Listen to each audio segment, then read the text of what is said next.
He shook his head. I'm not saying that we should change names all the time, Mma.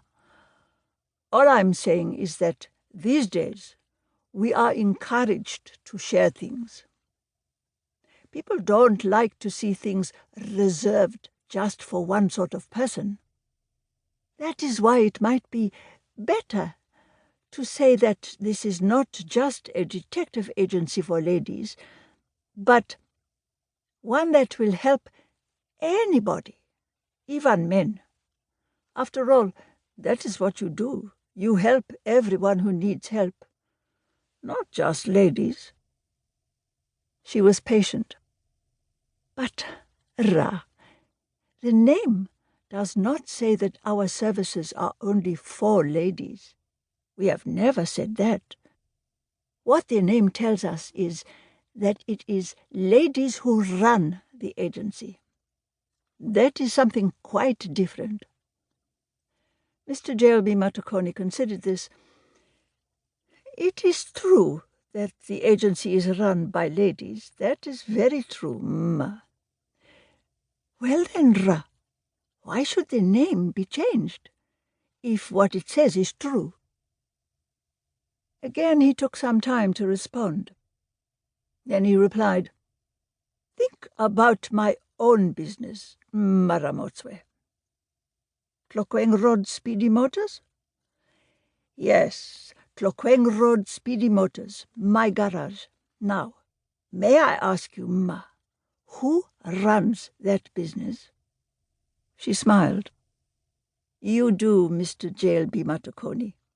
Everybody knows that Tlokweng Road Speedy Motors is your business. It is one of those things that is well known. He raised a finger to emphasize his point. That means that it is a business that is run by men, or by one man, I suppose. There is Fanwell, but he is just an assistant, and Charlie, who is part-time. All men, Mma. She waited. But we do not say Tlokweng Road Speedy Men's Motors. We do not say that, do we, Mma? Mma Ramotswes couldn't resist the invitation. No, Ra, because that name would mean that it was a garage for speedy men. That is not what you would want to say, I think. Her point took him by surprise, and he corrected himself. Or Tlokweng Road Speedy Motors for men. That is what I was thinking of, Mma. So, why do you feel you have to say that a business is run by ladies? That is what I cannot understand. Mma Ramotswes saw what he was driving at, but she remained unconvinced. For so long, men had assumed that everything would be run by them.